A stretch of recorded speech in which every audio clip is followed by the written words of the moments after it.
उनका हर साल 800 गाने, यानी रोज 2 से ज्यादा गाने।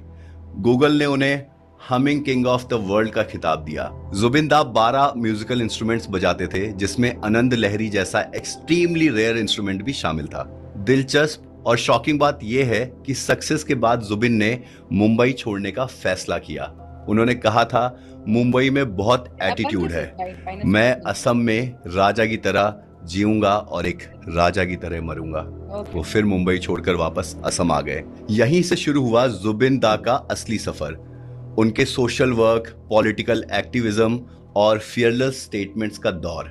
दोस्तों, 2013-2014 में जुबिन गर्ग ने वो काम किया जो कोई बॉलीवुड स्टार करने की हिम्मत नहीं कर सकता। जुबिन दा ने उल्फा को मुंह तोड़ जवाब दिया था। 18 अप्रैल 2013 शाम 7 बजे गुवाहाटी के एक छोटे से स्टूडियो में जुबिन दा अपने बैंड के साथ रिहर्सल कर रहे थे। अचानक उनके मैनेजर का कॉल आया और उन्होंने कहा, दादा, उल्फा ने धमकी दी है, आपको हिंदी गाने बंद करने होंगे। उल्फा का फरमान था, हिंदी गाने असमिया संस्कृति पर हमला है। जुबिन दा ने फोन रख दिया और खुद से कहा, अरे यार, ये लोग तय करेंगे कि मैं क्या गाऊं और क्या ना गाऊं। फिर आया 19 अप्रैल 2014, यानी बिहू का दिन। सभी ने कहा, दादा, इस बार हिंदी गाना मत गाना। लेकिन जुबिन ने कहा, भाई, अगर आज मैं हिंदी नहीं गाऊंगा तो कल ये कहेंगे कि इंग्लिश मत गाओ, फिर कहेंगे असमिया के अलावा कुछ मत गाओ, और फिर आखिर में कहेंगे कि गाना ही मत गाओ। नहीं यार, मैं डरूंगा नहीं। स्टेज पर जुबिन दा खड़े रहे। हजारों लोग थे, सब जानते थे कि क्या होने वाला है। पहले उन्होंने 2-3 असमिया गाने गाए, फिर अचानक उन्होंने या अली गाना शुरू किया। इवेंट ऑर्गेनाइजर्स स्टेज पर दौड़े, जुबिन दा, प्लीज रुकिए। जुबिन का गुस्सा फूट पड़ा, क्यों यार, मैं हिंदी या इंग्लिश में क्यों नहीं गा सकता? बिहू एक म्यूजिकल फेस्टिवल है, मैं जो चाहूंगा गाऊंगा। मैंने पिछले 25 सालों में 16,000 गाने गाए हैं, तुमने नहीं।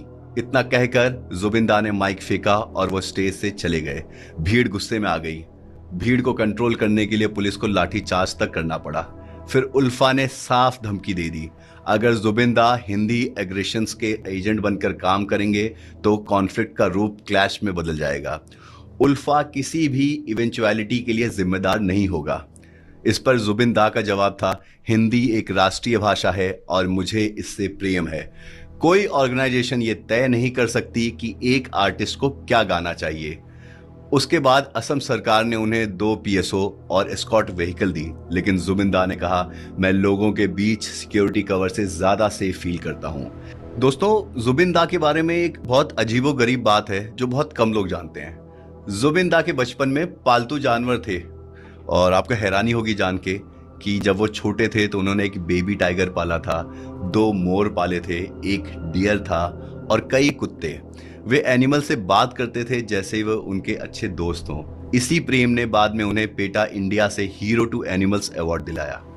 जश्न सा शांत काजीरंगा का जंगल उदासी के सन्नाटे में डूब गया जब जुबिन दा के जाने की खबर आई। हाथियों की मोटी मोटी आंखों में आंसू झलक आए। मोर अपने पंख पसार कर धीरे धीरे नाचते रहे जैसे आखिरी सलामी दे रहे हों। हिरन सिर उचकाकर तस्वीर को निहारते रहे, कान झुकाए खामोशी का साथ देते। कुत्तों ने तस्वीर के चारों ओर अपनी नाक जमीन पर रगड़कर अनुनय किया, लाचारी से भौंकते रहे। बंदरों ने ऊंची शाखाओं से नीचे उतरकर तस्वीर के पास जाकर श्रद्धांजलि दी। गाय धीरे धीरे तस्वीर के पास झुककर ममता में डूबी मोमबत्तियों की तरह खड़ी रही और श्रद्धांजलि देती रही। पक्षियों ने अपनी चहचहाट सा स्वर खो दिया और पेड़ों की डालियों पर बैठे मैना और तोता अचानक शांत हो गए, मानो जुबिन दा का गीत ही उनकी आखिरी दास्तान बन गया हो। ये सबूत है कि जुबिन दा का प्यार सिर्फ इंसानों तक सीमित नहीं था। उनके बिना प्रकृति का हर जीव किसी अपूरणीय क्षति का शोक मना रहा था। अब आते हैं जुबिन दा के समाज सेवा और चैरिटी वाले हिस्से पर। दोस्तों, जुबिन दा की लाइफ का ये वो हिस्सा है जो सोशल मीडिया पर कम दिखता है।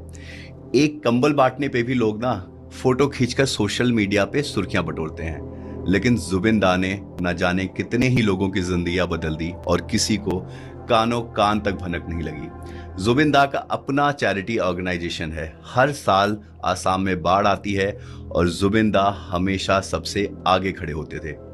वो चंदे के लिए चैरिटी फुटबॉल मैच आयोजित करते थे। कपड़े, दवाइयाँ, खाना ये सब खुद इकट्ठा करते थे और वहाँ पहुँचाते थे। वो खुद ब्रह्मपुत्र नदी के किनारे जाकर रिलीफ वर्क करते थे।